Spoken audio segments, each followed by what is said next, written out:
Olá a todos, sejam todos bem-vindos.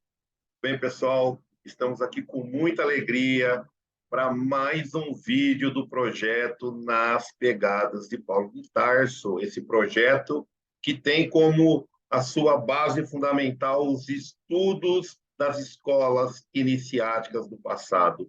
E aqui estamos mais uma vez para falar um pouquinho sobre esses estudos iniciáticos do passado, sobre esses conceitos, sobre o livro que nós estamos estudando. Então, sejam muito bem-vindos, muito bem-vindas nesse canal, é com muita alegria. E pedimos já a colaboração para que esses conceitos possam ser divulgados e ser vistos, refletidos, com mais pessoas, né, se envolvendo nesses assuntos. Então, dê o seu like, o seu joinha, compartilhem o link desse vídeo com aquelas pessoas que vocês conhecem, que têm interesse, e sempre é muito bem-vindo as ajudas de todos aqueles que estão envolvidos aqui nesses estudos de iniciação. Muito bem, então vamos já compartilhar aqui a nossa apresentação de hoje para falar do nosso encontro, dos nossos estudos.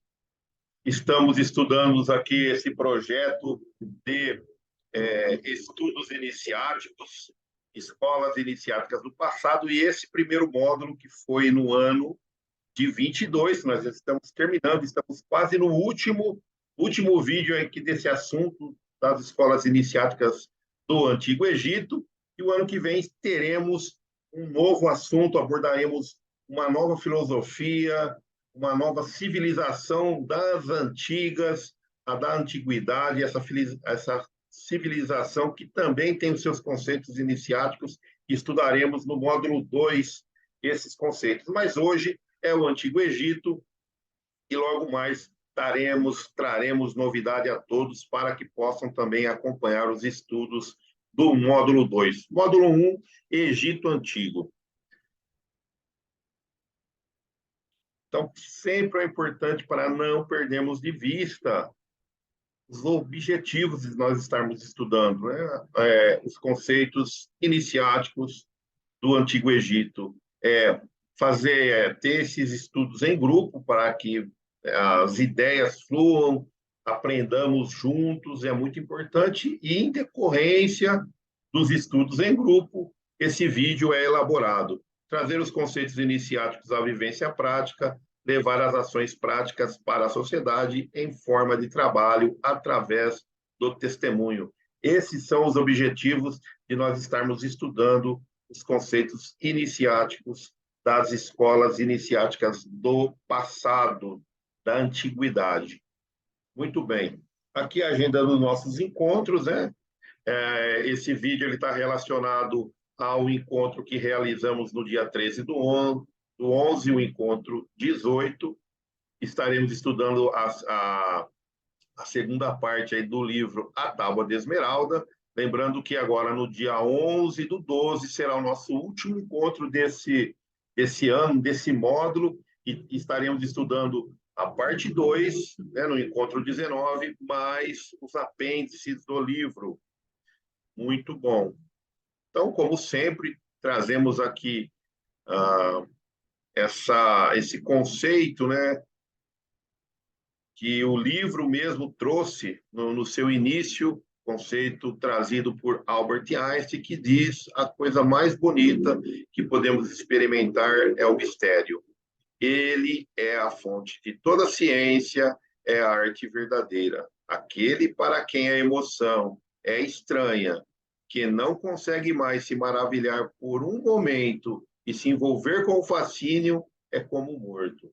Seus olhos estão fechados.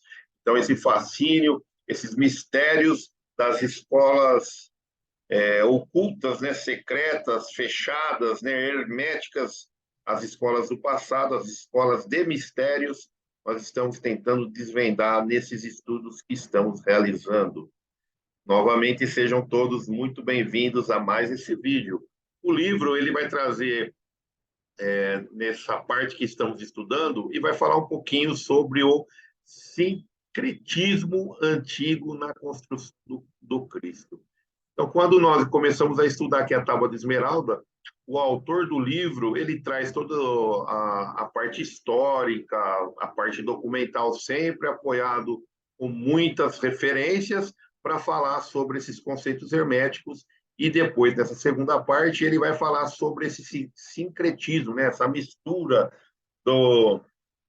das concepções antigas nas novas religiões, que não é tão nova assim, o cristianismo nós estamos falando de 2000 anos, mas ainda existia concepções, e existem concepções muito mais antigas do que o cristianismo, e o autor vem fazendo essas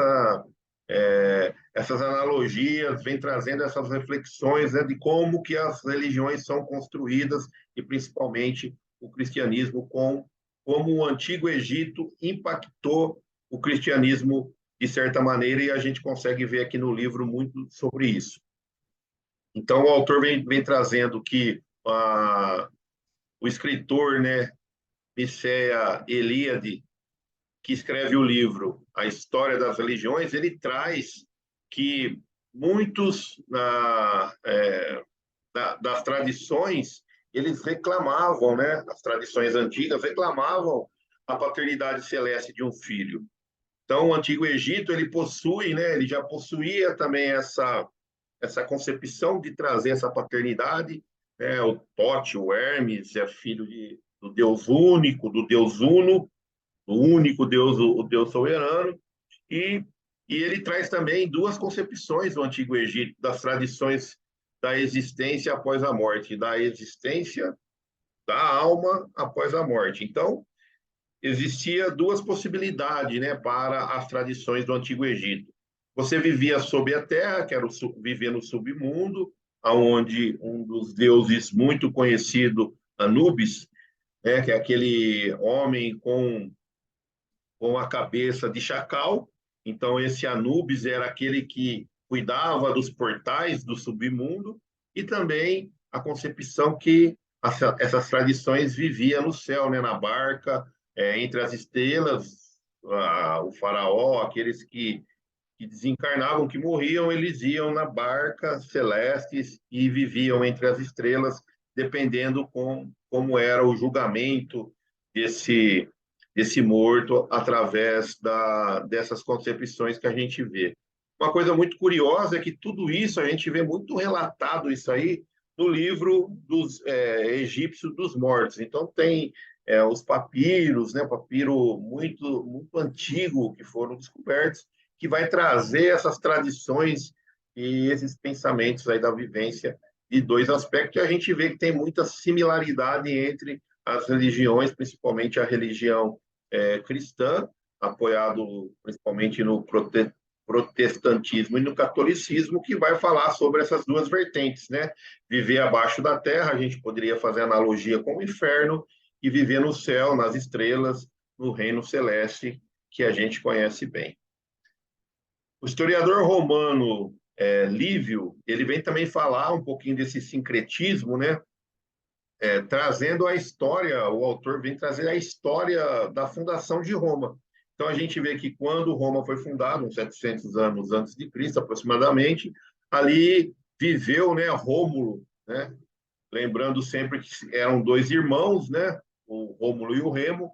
Então, esses dois irmãos, naquela tradição, ele também viveu ali entre os pobres, ninguém sabia, ignorava, né, a sua identidade, mas foi atribuído a, a esse Rômulo, que ele era também um filho de Deus, do deus Marte, né, que teve a sua origem através de uma virgem que foi cuidada por lobos. Então tem toda essa tradição na fundação de Roma, que o autor vem trazendo assim as reflexões para a gente poder também correlacionar com a história que vem trazendo do cristianismo, a história de Jesus. E ele também teve a morte do seu irmão, né, como se fosse um sacrifício de um filho para o Pai, né, para o Deus. Então a gente vê também aí a mesma história contada nas tradições cristãs, e depois da sua morte o seu corpo desapareceu. A gente vê de novo se repetindo a mesma história.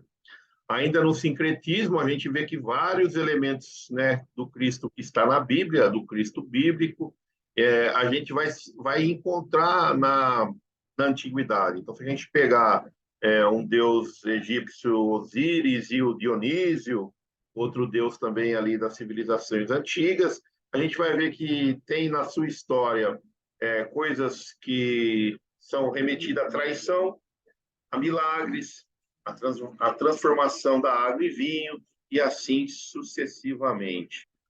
Vemos também, principalmente, a data que se atribui, né, ao nascimento de Jesus, é filho de virgem, ele teve a sua ressurreição, tiveram 12 discípulos. A gente vai também fazer um paralelo agora com Hermes Trismegisto, vai ver que tem a Trindade, né? Hermes Trismegisto, 3 vezes grande, 3 vezes sábio, 3 vezes conhecedor de tudo. Tem a Trindade que a gente já veio citando aqui ao longo dos nossos estudos. Hermes é atribuído como o Deus vivo na Terra, aquele que é o escriba dos deuses, que escreve, né, sobre os ensinamentos, que tem a ligação íntima com Deus, e a gente faz a analogia de Jesus tendo a ligação íntima com o Pai, e também tem a história da sua ascensão, como tem a ascensão de Jesus nos conceitos bíblicos. Vamos também falar um pouquinho sobre o renascimento, né, que ele ressurge, e sobre também o batismo. A gente vê que todas essas histórias elas são contadas várias vezes em civilizações diferentes e vai tendo o mesmo enredo. Por isso que se usa muito desse sincretismo, né, do antigo, das antigas civilizações, nas novas crenças. Mataus e Nabars, esses escritores também vão citar um pouquinho sobre o mitraísmo persa adotado por Roma. Então, lembrando que Roma foi aquela civilização um pouco antes de Jesus e um pouco depois de Jesus, que conquistou o mundo, né, que estava dominando todas as civilizações, e a gente vai ver que esse sincretismo ele vai adentrando também dentro das culturas, né, das culturas de todos os aspectos. Então, ali a gente vai ver que ele traz esse Mateus e Narbas na sua obra, no seu livro, que tinham também esse mitraísmo, né, que era adotado, veio da Pérsia. Eles também faziam batismo, eles entendiam também a simbologia do vinho como se fosse um sangue de sacrifício, eles dividiam o pão igualmente nas suas cerimônias, marcavam em forma de cruz, e para eles o domingo era sagrado. Então a gente vai ver que para os judeus o sábado é sagrado, para Mitra, né, e o mitraísmo, o domingo era o dia sagrado, o dia de fazer as suas orações com mais profundidade, com mais intensidade. Ainda eles vão trazendo sobre Zoroastro,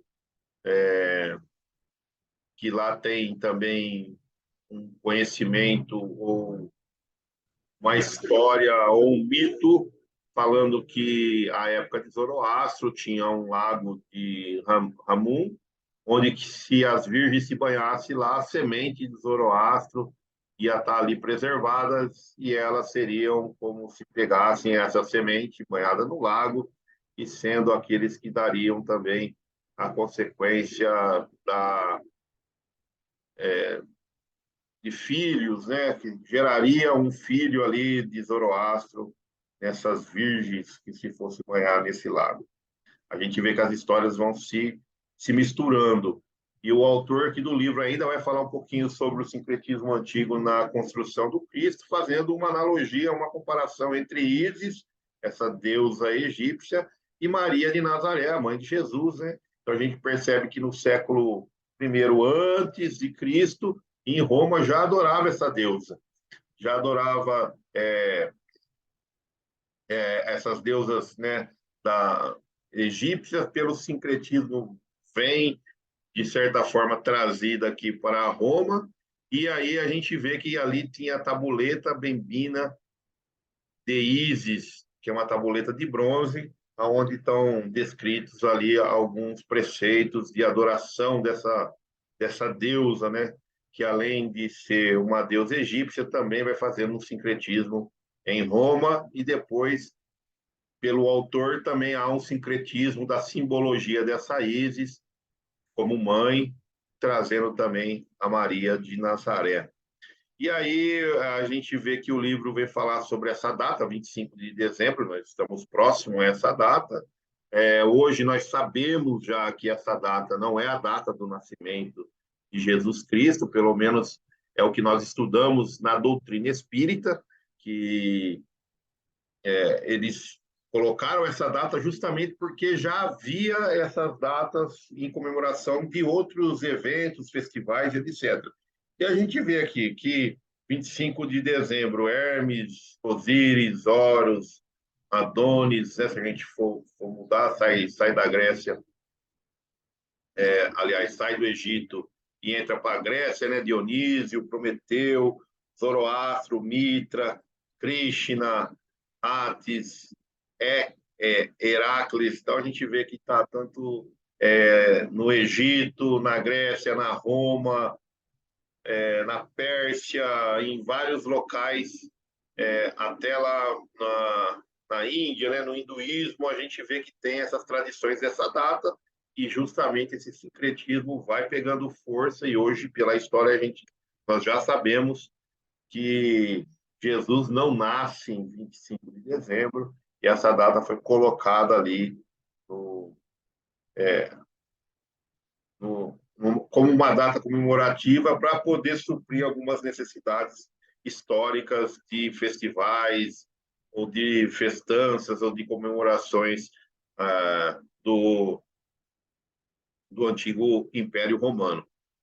Lembrando também que hoje a gente até sabe também que o nosso calendário, né, a marca dele, o ano 1, também não aconteceu nesse período. Então, pelos estudos, pelos documentos que já são feitos, acreditam-se que o ano 1 não é no ano 1. Então, nós também temos um delay dessa data. Então, o importante para nós aqui que estamos vivenciando os conceitos iniciáticos é ir buscar a essência.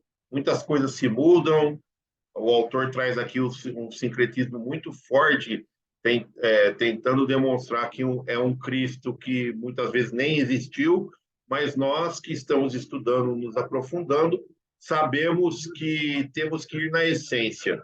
Mesmo se a gente tirar o personagem bíblico da história que nós estamos vivenciando aqui, tirar o personagem Jesus da história e não ter um nome, mas pegar os seus ensinamentos, a sua essência, a gente verá que tem muito fundamento todos aqueles ensinamentos e isso que é o mais importante. Então a gente deixa um pouco de lado as discussões e vamos nos ensinamentos na essência, conforme nós estudamos aqui sobre Hermes Trismegisto, os conceitos do Antigo Egito, como que eles têm um fundamento, uma verdade que nós temos que exercitar em nós mesmos para irmos progredindo, irmos à frente. Uma outra parte aqui vai falar sobre o que acontece com os milagres, né? Quando vem a nossa era cristã. Então a gente vê que as tradições lá atrás, todas elas antigamente eram umas tradições orais, as partes escritas, elas também se perderam ao longo do tempo por pessoas que eram contra e destruíam aqueles manuscritos, aqueles arquivos, aquelas escrituras. Então, as tradições orais, eles vêm, pode ter algum... sempre aquele que conta a tradição coloca a sua interpretação, então pode ir mudando, e assim sucessivamente, tanto que o autor vai trazer aqui sobre um aristocrata romano, o Sociano Hierocles, olha que nome difícil, hein? Sociano Hierocles vai falar sobre um livro que ele escreveu que chamava Amante da Verdade, mas esse livro também foi se perdendo, tem pouca coisa do texto original, a gente vai encontrar esse livro só lá para frente, né? Teoricamente, ele teria sido escrito ali nos anos 70, por aí 60, 70 da nossa era cristã, lá no inicinho do cristianismo, e ele vem falar um pouquinho também sobre alguns trechos e vem mencionar uns trechos sobre uma visão mais liberal ou uma visão mais de acordo com o pensamento desse aristocrata, mas mesmo assim ele foi destruído esse livro pelos imperadores, principalmente o Constantino. Um outro documento histórico que o autor traz no livro, que é legal a gente mencionar, refletir, entender, é sobre esse testemunho Flaviano.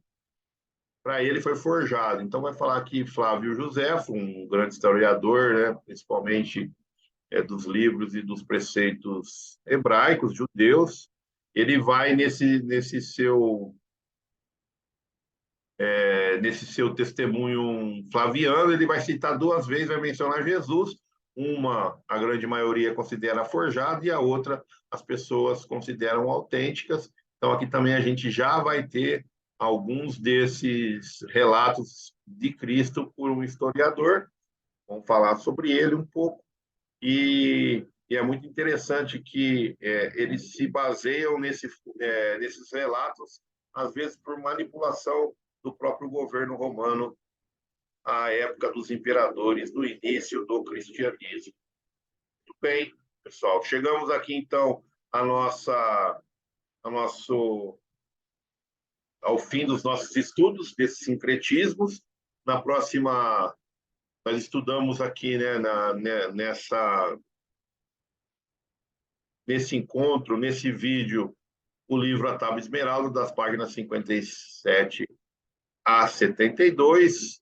Nós tínhamos um exercício prático lá no nosso encontro para refletir sobre como posso utilizar as experiências do passado vividas pelos outros na minha experiência reencarnatória atual. Lá foi o momento de partilha, nós divagamos ou refletimos sobre isso, filosofamos um pouco em nós mesmos para poder refletir dentro de nós, né? O que eu posso aprender com as experiências daqueles e utilizar no meu dia prático. Acho que isso que é o grande conceito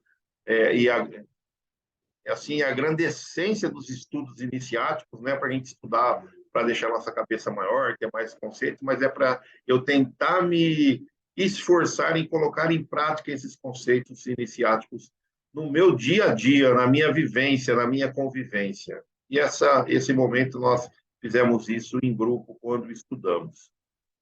Agora, nosso próximo encontro, também vamos estudar a parte 2, finalizando a parte 2 da Tábua Esmeralda e os apêndices. E aqui a proposta do exercício é no aproveitamento do meu tempo, como eu me sinto. Eu estou sabendo aproveitar o meu tempo? E é isso. Vamos refletir um pouquinho sobre tudo isso. Até o próximo encontro.